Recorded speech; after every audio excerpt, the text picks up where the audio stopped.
नाज़रीन, मैं हूं डॉक्टर मसूद परवेज। आज आपके लिए एक खुशखबरी भी है और एक ऐसा बिजनेस लेके आए हैं जिसमें वाकई ही आप चंद लाख रुपए लगा के तो आप करोड़ों रुपए कमा सकते हैं। लेकिन आपको थोड़ा सा टेक्निकल होना पड़ेगा। इसीलिए फिर हमने इसकी वर्कशॉप का भी अरेंज किया है। 6 रोजा यानी 3 रोजा वर्कशॉप होगी। इस बिजनेस का नाम क्या है? इस बिजनेस का नाम है टिश्यू कल्चर लेबोरेटरी।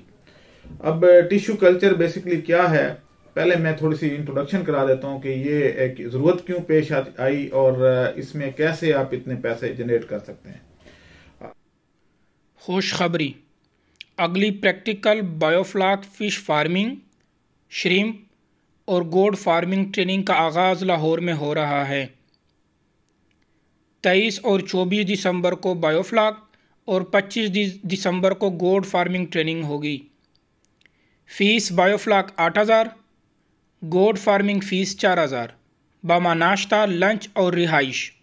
रजिस्ट्रेशन के लिए आज ही रब्ता करें 0300 400 9799 0300 8820 519। मसलन आप यहां से अंदाजा लगा लें कि अगर आप बीज से कोई फसल लेते हैं या बीज प्रोड्यूस करते हैं तो एक पौधे पे चंद 100 दाने या चंद दर्जन दाने आप हासिल करते हैं, उनको दोबारा लगाते हैं, फिर वो दरख्त जवान होता है, फिर उसके ऊपर ज्यादा लगते हैं और फिर इस तरीके से एक रिवायती तरीका है। लेकिन एक और तरीका भी है। वो क्या है कि आप कई दरख्त ऐसे हैं जिनकी आप कलमें लगाते हैं, लेकिन वो भी स्लो तरीका है।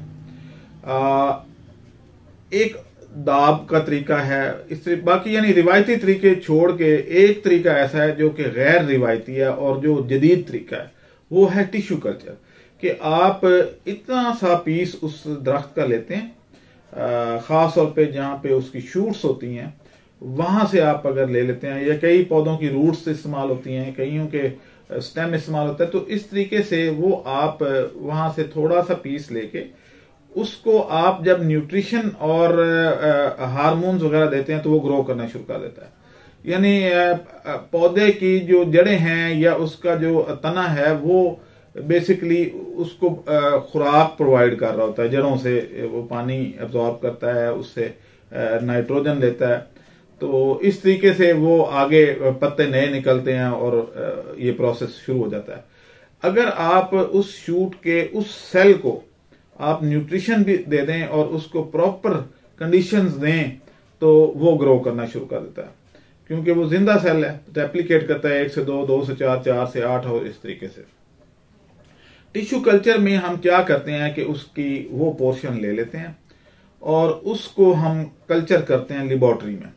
मुख्तलिफ किस्म के केमिकल्स उसकी जो न्यूट्रिशन में आई, पैट्री डिश में हम अगर लेते हैं फर्ज करें तो उसके अंदर उसको सारी जो न्यूट्रिशन उसकी है वो पूरी करते हैं, उसकी क्लाइमेटिक कंडीशन पूरी करते हैं और इस तरीके से वो ग्रो करना शुरू कर देता है।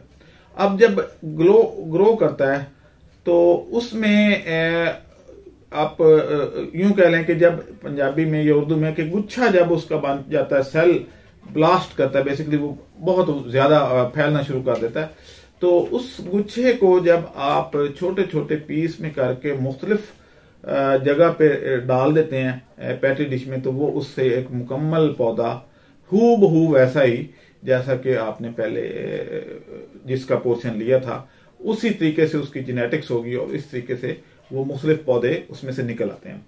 अब वैसे तो आप कहेंगे कि जी हमारा रिवायती तरीका ही ठीक है कि हमारे हाथ में है, ये सीखने की क्या जरूरत है, लेकिन इसकी बहुत इंपॉर्टेंस है।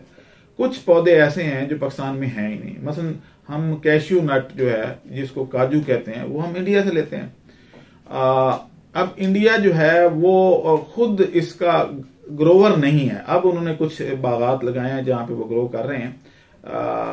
ये अफ्रीका की बेसिकली जो है वो कमोडिटी है, तो वहां से इंडिया रा काजू लेके तो इंडिया भेजता है और वहां पे ये प्रोसेस करते हैं। और ठप्पा इंडिया, जैसे हमारे चावल पे इंडिया ठप्पा लगा लेता था, अब खैर वो केस हम जीत गए। तो इसी तरीके से उस काजू के ऊपर वो ठप्पा लगा देता है कि मेड इन इंडिया। और जहां से लेके आता है वो घाना और एवरी कोस्ट है। मैं उन बागात में रहा हूं और मुझे पता है कि कैसे वहां पे पूरा एक शहर आबाद कर देते हैं। वहां पे जब सीजन आता है मार्च अप्रैल में, वहां पे आप हजारों नहीं, मेरे ख्याल लाख के करीब इंडियन वहां पहुंचे होते हैं और जंगल के अंदर ही शहर बसा लेते हैं। अब वहां से वो काजू जो है, रा काजू, वो पैक करके इंडिया भेजते हैं और वो इंडिया में आके उसको प्रोसेस करते हैं, उसका छिलका उतारते हैं, बाकी सारी रोस्टिंग वगैरह सारी उधर होती है। अब वहां के लोगों को पता नहीं है कि इसको कैसे करना है, वो बेचारे इस टेक्नोलॉजी से महरूम रह जाते हैं और इस तरीके से उनको, यानी उनका जो एक वैल्यूएबल प्रोडक्ट है वो वहां से ये इधर इंडिया लेके आ जाते हैं और यहाँ पे अपना ठप्पा लगा के पूरी दुनिया को एक्सपोर्ट करते हैं। अब इंडिया ने अपने यहाँ भी कुछ बागात अब लगाए हैं। अब हम अगर इस तरीके से हम भी, क्योंकि मेरा वहां पे आना जाना फ्रीक्वेंट रहा है और मैं वहां पे ड्यूटी भी करता रहा हूं, तो वहां से अगर हम ये काजू के, इसी तरीके से पिस्ते के, ईरान में पिस्ता बहुत ज्यादा है, कीवी, जैक फ्रूट, स्टीविया, इन सब की अगर हम इस तरीके से टिश्यू कल्चर कर दें तो आप 15 दिन में लाखों पौधे भी पैदा कर सकते हैं, बशर्ते कि आपकी लैब बड़ी हो। तो अब लैब तो इतनी बड़ी मैं कर नहीं सकता था, तो मैंने ये सोचा है कि मैं फार्मर को इंगेज करूं और वहां पे फार्मर जो हैं वो आए और ये टेक्निक सीखें और छोटी छोटी लैब जो हैं वो हर जिले में, हर गांव में, हर टाउन में बन जाए और इस तरीके से हम डेवलपमेंट करें। रिवायती फसलों में उतना नफा नहीं होता जितना कि एक गैर रिवायती काश्त में होता है।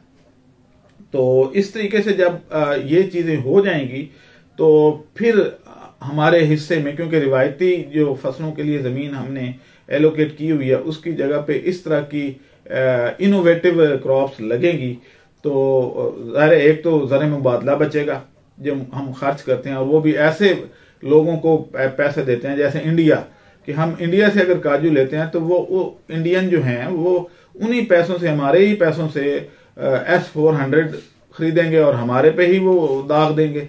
तो ऐसी जो है वो हम क्यों करें?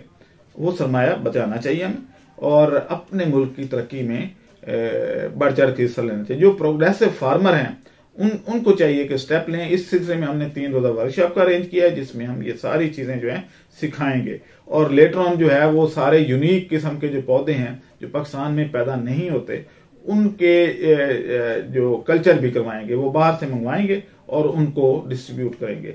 अब रहा सवाल कि इसमें जो केमिकल्स हैं, तो केमिकल्स भी हर फार्मर अलग अलग तो मंगवाने से रहा, क्योंकि सारे इंपोर्टेड हैं और क्वालिटी का भी उनको पता नहीं चलता। तो हमने ये सोचा कि हम मंगवाएंगे यहाँ पे और आगे डिस्ट्रीब्यूट हम किया करेंगे थोड़ी थोड़ी मिकदार में, ताकि हर बंदा जो है उसको एक हब मिल जाए कि जहां से हर चीज A to Z एक ही जगह से उसको मिलनी शुरू हो जाए, तभी ये प्रोग्रेस कर पाएगा, अदरवाइज नहीं करेगा। तो ये एक ऐसा फर्क नहीं, आपने एक पौधे से 1 लाख पौधा और बनाया है, तो अगर वो जैसे स्टीविया का इस वक्त 150 रुपए का पौधा मिल रहा है, तो 150 को अगर आप 1 लाख से ज़रब दें तो कितने बनते हैं। और ये हर गांव, हर टाउन में इसकी जरूरत है। स्टीविया एक ऐसा पौधा है, आपको पता है कि जिससे शुगर जो है, शुगर की जरूरत नहीं रहती। तो एक तो शुगर माफिया को कंट्रोल करना आसान हो जाएगा और शुगर की डिजीज कम हो जाएगी और मीठा का शौक भी हम लोगों का बहुत ज्यादा, वो भी पूरा हो जाएगा। तो अब मुझे इजाजत दें, जिन लोगों ने ट्रेनिंग करनी हो वो मेरे से राब्ता करें और अपना नाम लिखवा दें। आपको इंशाल्लाह हम रजिस्टर कर लेंगे और रिहाइश का प्रॉब्लम नहीं है, हम इस 3 दिनों में रिहाइश और खाना प्रोवाइड करेंगे। अल्लाह हाफिज। हमारे चैनल को सब्सक्राइब करें और साथ में बेल आइकन को भी दबा दें ताकि हमारी हर नई आने वाली वीडियो आप तक बआसानी पहुंच सके।